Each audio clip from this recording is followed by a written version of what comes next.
Aujourd'hui, nous accueillons un nouveau membre dans la famille Arthroporeptiles, Edmund, en Euridactylodes agricolae. Si, c'est bien un nom, répète après moi. Euridactylodes agricolae. C'est pourtant pas compliqué. Bon, je crois que le meilleur moyen de vous le présenter, c'est qu'on aménage son terrarium ensemble.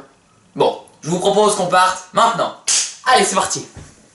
L'Euridactylodes agricolae, ou le gecko caméléon, est un petit gecko qui mesure à peu près une dizaine de centimètres à l'âge adulte, qui vit dans les forêts humides mais fraîches de Nouvelle-Calédonie. Le genre Euridactylodes est composé de plusieurs espèces, mais il y en a deux que l'on peut trouver plus facilement en captivité, l'Euridactylodes veillardi et l'Euridactylodes agricolae. Je possède pour ma part en agricolae. Le régime alimentaire est le même que celui du Coralophus ciliatus par exemple. Ça veut dire qu'il va se nourrir de compotes de fruits, de nectar, mais aussi d'insectes comme des blattes, des grillons, des criquets ou des vers, par exemple. Alors, pour le terrarium, moi j'ai d'abord fait un drainage. Vous pouvez aller voir ma vidéo sur l'aménagement d'un terrarium naturel pour Paroidira picta, celui-là, et je vous explique comment on fait un drainage. Ensuite, pour le substrat, je suis parti tout simplement sur de la coco. Donc c'est un substrat que l'on trouve très facilement dans les animaleries, dans les bourses, dans les magasins spécialisés reptiles, ou même chez Ikea. Ça se présente sous forme de briques déshydratées que vous mettez dans l'eau, et au bout d'un moment, ça double, ça triple, ça quadruple de volume. C'est incroyable. J'ai mis ça comme substrat, j'ai recouvert de feuilles mortes pour donner un aspect un peu plus naturel, et puis pour donner un petit côté sympa. Pour la partie végétale, ce gecko vient de l'île des Pins. L'île des Pins, qu'est-ce que c'est? C'est une île où il y a des pins. Voilà. Donc pas des pins que vous achetez à la boulangerie, mais bien des pins, les arbres. C'est un arbre qui ressemble à ça. Voilà, c'est un pin. Ça s'appelle un pin, donc c'est un arbre avec des aiguilles. Donc pour ma part, j'ai pas trouvé de pin. Donc j'ai mis des sapins. J'ai mis deux petits sapins, un d'une dizaine de centimètres et un de 20-30 cm que j'ai coupé. J'ai enlevé les branches que je voulais pas. Et donc il est planté. Donc c'est un sapin avec des petites racines. Et il se développe très bien dans ce terrarium, c'est incroyable, et j'arrive à reproduire un environnement qui ressemble relativement bien à celui qu'il a dans la nature.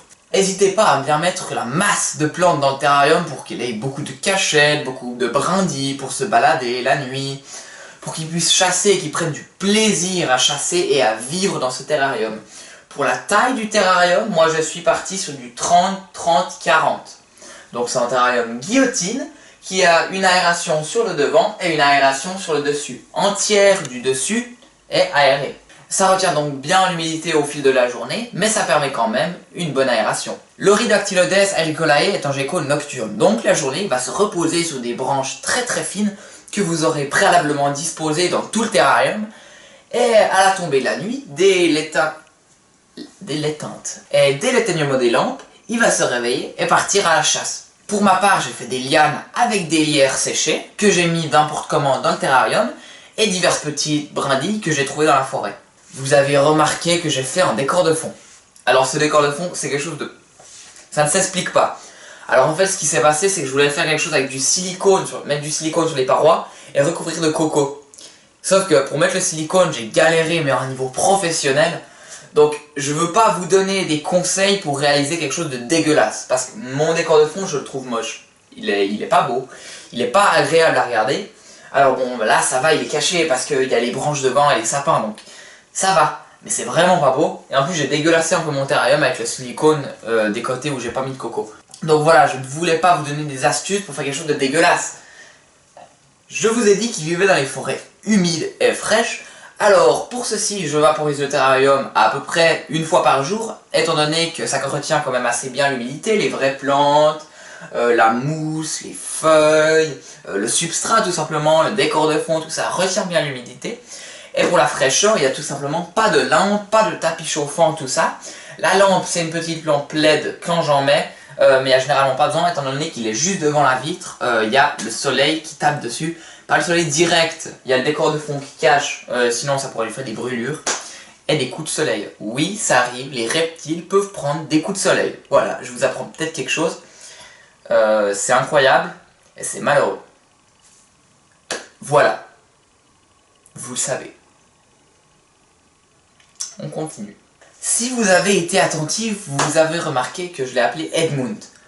Ne me critiquez pas et ne le critiquez pas sur ce prénom, c'est un prénom du tonnerre.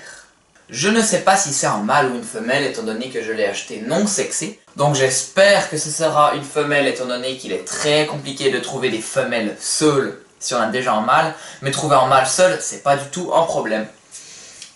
Quoique, c'est une espèce relativement peu courante en captivité. C'est pas comme du Corallus fusillatus ou du Pogona par exemple. Après, voilà, on en trouve. Si on cherche, on trouve de toute façon. Voilà, que dire de plus? Alors ça fait quoi? Ça fait 2 semaines que je l'ai. Mais c'est vraiment un réel plaisir à élever. C'est hyper actif. Même la journée, là il est réveillé.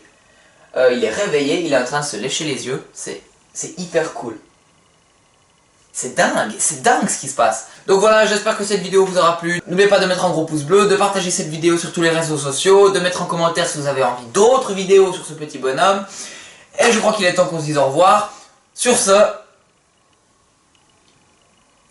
au revoir.